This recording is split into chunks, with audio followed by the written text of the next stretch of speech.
예, 7월이 시작됐는데요. 장은 또 상승세를 못 지키고 지금 또 밀려갑니다. 부담이 많다는 거죠. 시장이 걱정이 많다는 겁니다. 외국인 매도도 나오고요. 오늘 시황 해설자들은 특집으로 준비했습니다. 하반기 투자 전략을 전반적으로 좀 점검해 보려고 합니다. 최석원 SK증권 지식서비스 부문장 모셨습니다. 어서 오십시오. 네, 안녕하십니까. 참 어려운 상반기를 보냈네요. 네. 주식시장이. 네. 주제 한번 보겠습니다. 네. 내용을 조금 압축하기 위해서 주제를 이렇게 잡아봤는데요. 상당히 마음에 듭니다. 여름이 지나가기 전에 생각해 두어야 할 하반기 투자 포인트, 키워드인데요. 최근에 반등이 좀 왔습니다만 뉴욕도 그렇고 우리도 그렇고 아직은 바닥이 아니라는 시각이 설득력이나 목소리가 좀 높은 것 같습니다. 3분기 하반기 경제금융시장 흐름은 어떻게 될까요? 좀 조심스러운 전망이고. 예. 결국은 네. 저도 지금까지도 불안하거든요. 네. 올해 상반기 내내 사실 많은 분들이 의견들을 바꾸시기도 하시고 네. 저희들도 이 연초부터 하락이 나타났으니까 이제 이 하락이라는 게 단기적으로 나타나는 하락일 거냐 아니면 추세의 시작일 거냐를 놓고 굉장히 고민을 많이 했는데 지금 와서 생각해 보면 추세 하락인 거죠. 그렇죠. 예, 그리고 추세 하락이 지금부터는 이제 끝날 시점이 하반기 어딘가 있을 거냐 아니냐의 문제인데 결국 왜 이렇게 추세 하락이 나타났는지를 좀 생각해 볼 필요가 있을 것 같아요. 이제 제일 중요한 거는 결국 물가라고 볼 수 있는데 뭐 물가가 중요하다기보다는 물가가 초래할 수 있는 경기에 대한 충격들. 그러니까 저희는 사실 물가가 오르면 뭐 보통은 경제가 좋고 수요가 좋을 때 물가가 오르잖아요. 그런데 그 이후의 과정은 뭘 것이냐 그러면 물가가 너무 높아졌기 때문에 계속 물가가 오를 수 있다라는 기대, 그 다음에 그거를 좀 어떻게든 좀 완화시켜 보려고 하는 어떤 중앙은행의 노력, 이런 것들이 맞물려서 전체 경제 수요를 줄이는 방향으로 정책을 수행할 수밖에 없고, 그동안에 사실 우리가 굉장히 많은 재정 정책을 통해서 또 경제를 이끌어 왔잖아요. 그러니까 그 부분도 줄일 수밖에 없다는 거죠. 그러면 이제 그게 끝났느냐의 문제인데 제가 보기에는 아직 안 끝난 것 같아요. 그러니까 이제 상반기 때 미국 경제 성장률이 매우 낮은 수준을 유지했지만 사실 그 전쟁 효과가 좀 있었거든요. 그러다 보니까 약간 좀 어찌 보면은 이 경제의 어떤 전체적인 모습을 정확하게 파악해 주진 못하고 있다. 그래서 아마도 고용 쪽이 굉장히 중요할 텐데 고용 쪽은 여전히 탄탄하단 말이죠. 그러다 보니까 이제 고용을 주시하고 있는 연준이라든지 또는 중앙은행 입장에서 보면 여전히 금리 인상을 해야 되겠다는 생각을 많이 할 거고, 이게 결국은 경제에 추가적으로 충격을 줄 수밖에 없는 그런 구조로 좀 가고 있는 것 같아요. 시장은 그거를 생각을 해서 지금까지도 이제 안정감을 못 찾는 거죠. 이전에 우리는 경기도 회복되고 유동성도 주는 과정이었었잖아요. 이제 그게 끝났다는 게 이 여러 가지 형태로 지금 증시에도 나타나고 경제에도 나타나는 이런 상황이라고 생각합니다. 네. 근데 뭐 추세가 하락으로 전환한 거에는 여러 요인, 생각하지 못했던 변수들이 있었던 거고, 전쟁 같은 게 사실 뭐 올해 그렇게 강력하게 날 걸로 기대를 예측을 못했기 때문에요. 거기에서 인플레이션이 촉발된 거고요. 상반기 우리 증시에서 어떤 일이 있었는지를 화면을 준비해 주셨군요. 잠깐 뭐 보고 싶진 않지만 리뷰를 좀 해서 보려고 하면요. 그러게요. 1월에 LG에너지 수급부터 해갖고 사실 시장에 좀 심리 내지는 신뢰가 좀 무너진 사태도 있었고, 뭐 오스템 임플란트, 결정적인 건 2월에 이제 우크라이나 전쟁이죠. 그로 인한 글로벌 경제 충격이 있었고, 중국의 코로나 봉쇄부터 해서 뭐 여러 부담스러운 얘기들이, 누리호 발사 성공 이런 걸 빼고는 부담스러운 뉴스들이 많았던 상반기입니다. 그래서 상반기에 우리 성적표가 코스피 기준으로 6개월 사이에 무려 21%가 지수가 빠진 겁니다. 자, 이제 지금 또 진행되고 있는 상황들에 대한 구체적인 고민들을 좀 해봐야 되는데요. 그로 인해서 말씀하신 인플레이션으로 인해서 미국의 연준이 대단히 급해졌다. 금리를 아주 빠르게 올리고 있는 상황인데요. 이런 강력한 긴축 속도는 언제까지 갈까요? 일단 7월에 FOMC가 있는데 7월까지는 속도를 좀 액셀레이터를 좀 밟는다고 봐야 되겠죠? 네. 뭐 지금으로서는 거의 대부분의 연준 위원들이 7월까지는 75bp 인상, 그 자이언트 스텝을 하겠다라고 본인은 그쪽에 베팅을 하겠다 이렇게 투표를 하겠다라고 얘기들을 다 하고 있는 상황이기 때문에 그걸 일단 좀 믿어야 될 것 같고요. 예. 여기에는 여러 가지 그 역사적 배경이 있죠. 그러니까 사실은 우리가 지금 맞이하고 있는 이 인플레이션 상황은 비록 그 전쟁 같은 것들로 인해서 더 높아지고 이런 측면들이 있지만 사실 지난 한 40년간 경험해 보지 못한 것들이죠.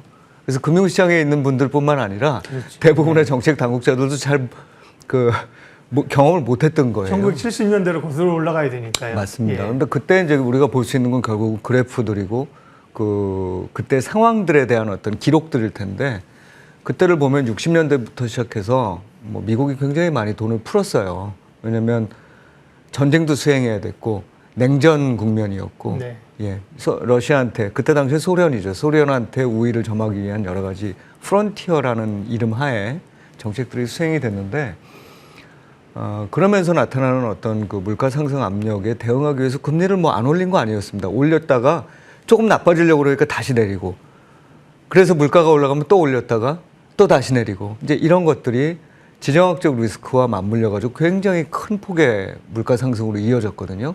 그러니까 이제 불안한 거예요, 지금 연준 같은 경우는. 그래서 분명히 이번 가을 정도까지 7월에서 이제 가을 정도까지는 그 기대 인플레이션을 먼저 확 잡아놔야 되겠다는 생각을 분명히 할 것 같고 그게 이제 결국은 시장에서도 정말 그러고 말 거냐 아니면 그 이후로도 계속 굉장한 어떤 긴축 속도를 유지할 거냐에 대한 네. 이 고민을 하게 되는 시기겠죠. 만약에 이제 그게 정말로 경제에 큰 충격을 준다거나 아니면 인플레이션 자체가 좀 완화되는 모습이 보인다면 연말로 가면서는 조금 속도는 늦어질 수 있겠다고 봅니다만 지금으로서 사실 그거를 다 예상하고 뭐 반드시 그렇게 될 거야. 그러니까 이제 지금부터는 걱정할 거 없어요. 이렇게 보기에는 좀 어려운 상황이 적어도 7월 FOMC 그다음에 한 9월 정도까지는 물가가 좀 고점을 형성할 것 같거든요. 그때까지는 아마 불안한 모습들을 이어가지 않을까 싶습니다.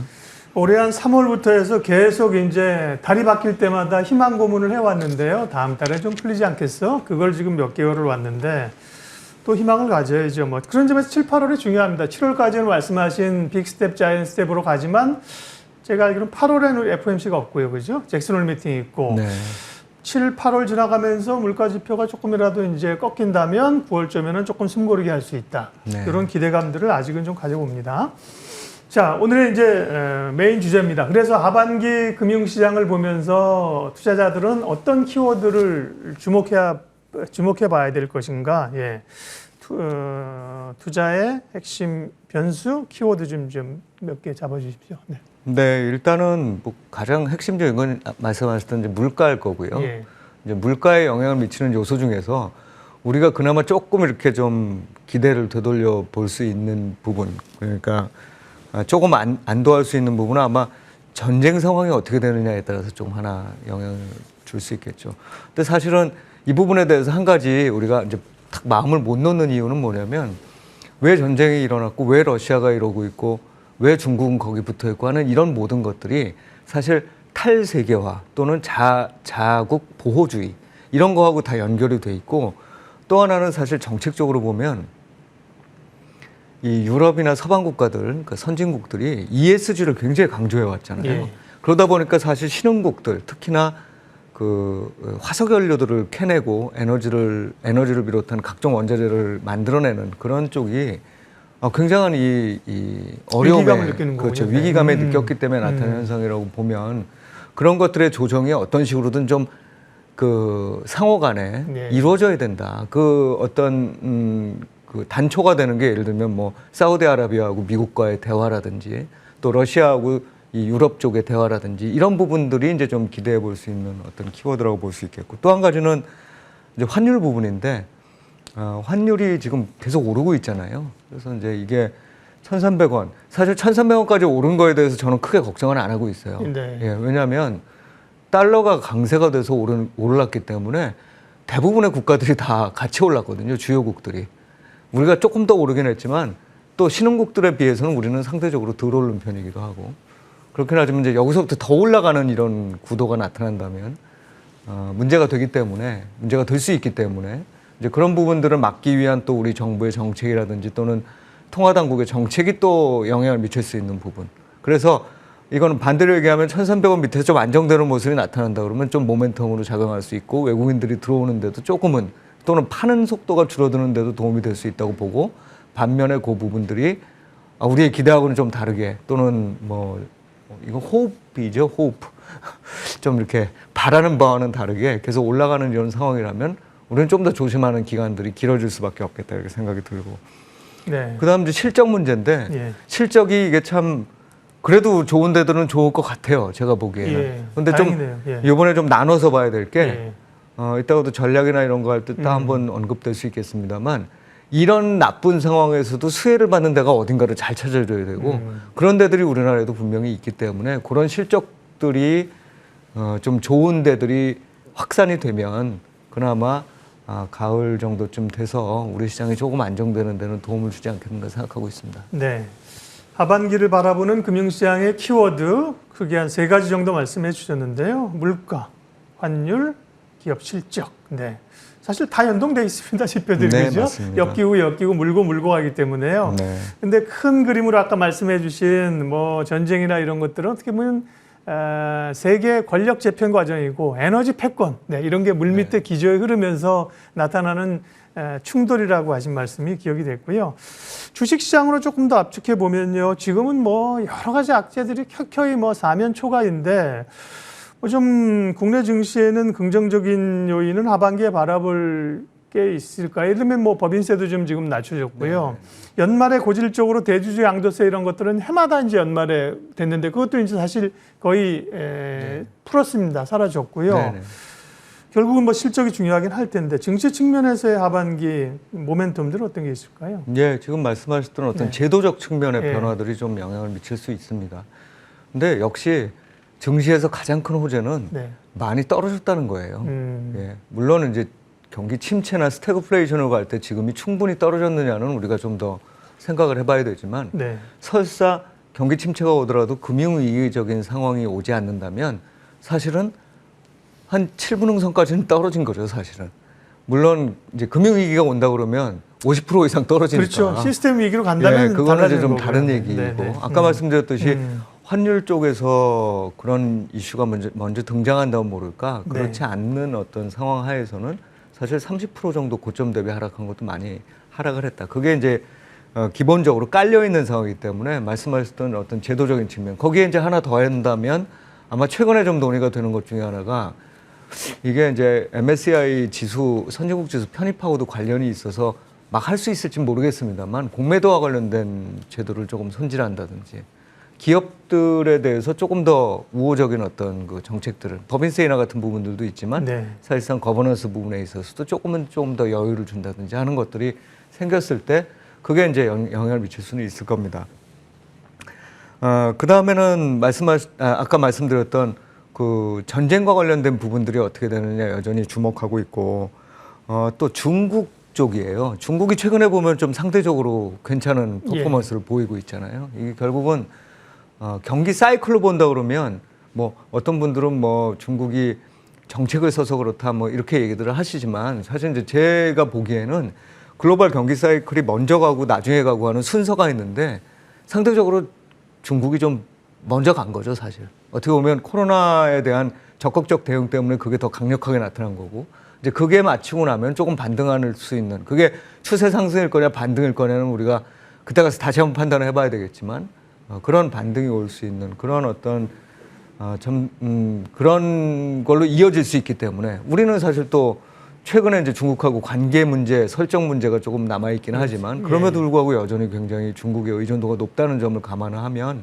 조금 반등의 여지를 줄 수 있는 그런 어떤 이슈가 아닐까 생각을 하고 있어요. 네. 그러게요. 지금은 뭐 모든 것이 불안해 보이지만 사실은 가려져 있는 그런 이슈들도 기대감들도 있습니다. 그런 걸 좀 찾아봤습니다. 최석원 부문장님 함께 하고 있고요. 지금까지는 이제 하반기의 이슈들, 뭐 포인트들 이런 걸 좀 주목해 봤고요. 그래서 구체적으로 우리는 어떻게 해야 되지 이제부터 7월이 시작됐는데 전략적인 부분들을 좀 생각하겠습니다. 워낙 상반기 변동성 자체가 커져서요. 변동성이 커지면 사실은 투자자들은 뭐 사실 기관도 마찬가지겠지만 탐욕과 공포 가운데 이제 공포감이 커지는 거 아닙니까? 그걸 네. 이제 어려움을 겪었는데 위험 자산에 지금 뭐 다 떨어지고 있고요. 전체적인 위험 자산과 안전 자산, 혹은 뭐 현금과 주식에 대한 비중 이런 걸 이제 하반기를 준비하면서 어떻게 가져가면 좋을까요? 네, 변동성 뭐 클 수밖에 없습니다. 네. 왜냐하면 이거 어제도 당장 그렇게 나타났는데 네. 이 시장에 경기라는 측면하고 물가라는 측면, 그 다음에 긴축이라는 측면이 계속 맞물리거든요. 그래서 어떤 때는 보면은 경제가 좋다고 주가가 오르다가 어떤 때는 경제가 좋아서 금리를 올릴 거라고 주가가 네. 떨어지는 이런 상황들이 막 반복되는 양상이에요. 그러니까 한마디로 표현하면 그때그때 어떤 뉴스들에 따라서 시장의 기대와 쏠림 현상들이 막 왔다 갔다 한다는 얘기거든요. 이 얘기는 투자의 관점에서 본다 그러면 투자자들이 이제 여러 이 층이 있고 그 중에서는 단기로 어떤 수익을 내려는 분들이 있는데 이런 장에서의 어떤 접근 자세라는 건 단기로 수익을 내주려는 분들이나 또는 단기 투자자들 같은 경우에는 당연히 짧게 잡아야 됩니다, 배트를. 예. 그리고 이 배트를 짧게 잡는다는 얘기는 다시 말해서 기대 수익률을 좀 낮춰야 된다는 거예요. 그러니까 주식시장에는 어떤 왕도가 있는 거는 아니죠. 뭐 장기 투자가 뭐 다 방법이고 단기 투자는 다 나쁜 거고 뭐 이렇지 않거든요. 분명히 단기 투자하시는 분들은 그런 어떤 그 자세로 임해야 될 거라고 생각을 하고요. 근데 전반적으로 보면 아까도 말씀드렸다시피 우리는 지금 유동성과 경기가 좋아졌던 시기에서 유동성과 경기가 모두 다 나빠지는 국면으로 가고 있는 상태거든요. 그런 게 큰 추세를 형성하는 겁니다. 그러니까 그런 큰 추세하에서는 일단 현금 보유를 좀 하고 가격이 그거를 충분히 공포를 통해서 반영했는지를 봤을 때만 가야 된다. 그럼 어떻게 하느냐 그거를. 도대체 공포가 마지막에 있을 땐 나도 공포스러울 텐데 그걸 어떻게 하느냐의 문제일 텐데 그건 이제 역사가 알려준다는 거죠. 사실 그런 역사가 알려주는 거에 따르면 적어도 침체로 갔을 때는 지금보다는 좀 더 떨어져야 된다. 대략 저희들이 지금 계산하기로는 5에서 10% 정도는 지금 지수로부터도 더 하락의 여지가 있다. 대신에 그건 반대로 얘기하면 네. 그 정도쯤 떨어지면 그때부터 우리가 걱정해야 되는 건 금융 시스템이 붕괴될 거냐의 문제만 고민하면 되는 거예요. 그래서 그런 두 가지 상황이 지금 엮여 있는 거기 때문에 아까 저희 말씀드렸던 7, 8월까지는 좀 조심. 그러면서 5에서 10% 정도 더 떨어질 수 있는 거를 대비. 그다음에 그럼 그 순간을 다 그냥 겁나서 팔아버려야 될 시간이냐 그렇게 생각하지 마시고 그 부분이 즉 살 수 있는 타이밍 중에 하나일 거다. 이렇게 보시고서 하반기를 대응하시는 게 제가 보기에는 좀 그래도 자기 자산을 지키면서 갈 수 있는 길이 아닌가 생각을 합니다. 네. 제가 요즘 켄 피셔의 주식의 역사는 어떻게 반복되는가 그 책을 읽고 있는데 너무 빨리 잊어버린다는 겁니다. 옛날의 기억들을. 그다음에 뭐 저희를 포함해서 언론사에 있는 분들이나 기자들이나 다 젊은 분들이어갖고 역사를 모르기 때문에요. 네. 세상 무너진 것처럼 얘기하고 과거의 경험들 보기 어렵다는 건데 이럴 때일수록 역사책을 많이 읽어야 됩니다. 시간이 어떨지 몰라서 중요한 질문을 먼저 좀 드리겠습니다. 아까 막 실적 얘기 잠깐 하시면서도 실적이 전반적으로 다 좋아지는 건 아니지만 그 중에서 실적의 수혜를 받는 쪽도 분명히 있을 것이다. 네. 이런 불경기라든지 경기 침체. 그러면 하반기 뭐 실적을 근거로 하던 정책을 근거로 하던 좀 기대가 되는 눈여겨 좀 봐야 될 섹터나 업종은 어떤 걸까요? 네.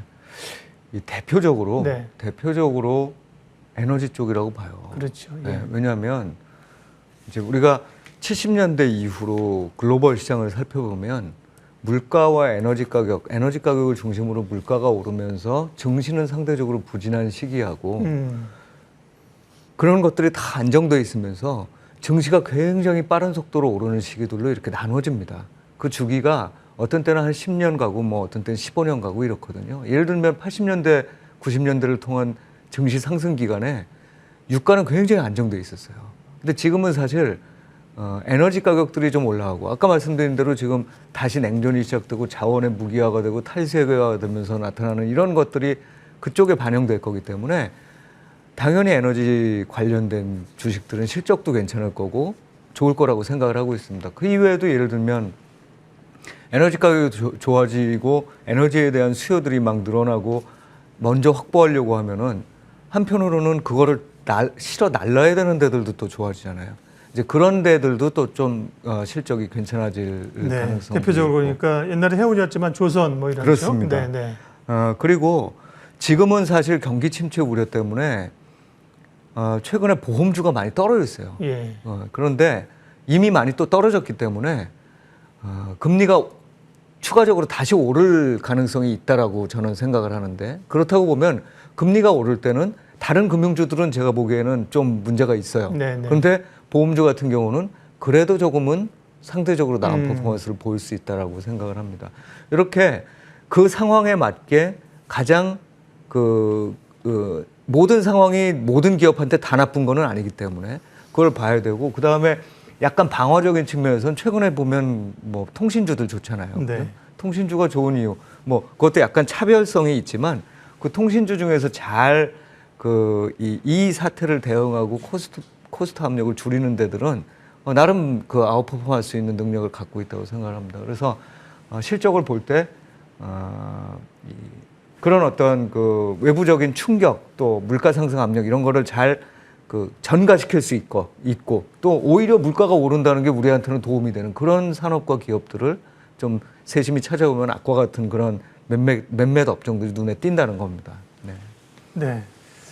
그러게요. 은행은 금리 오르면 은행주 주가 오른다는데 요즘 좀 사실 좀 헤매고 있거든요. 은행 좀 아니도 왜 그런가 했더니 지금 말씀 안 하셨지만 문제들이 좀 지금 뭐 정책 자금이라는 대출 같은 걸 많이 해준 게 하반기에 이제 뭐 돌아올 부메랑이나 이런 것들을 네. 걱정을 하시더라고요. 네. 그런 점에서 금융주 가운데는 보험주 쪽을 좀 눈여겨보자고 하셨습니다. 네. 시간이 욕심부리고 마무리를 해야 될 것 같습니다. 그러게요. 저희가 긴 흐름에서 하반기를 좀 대응하면서 어떤 포인트들로 봐야 될지, 어떻게 전략을 세워야 될지 오늘 점검해봤습니다.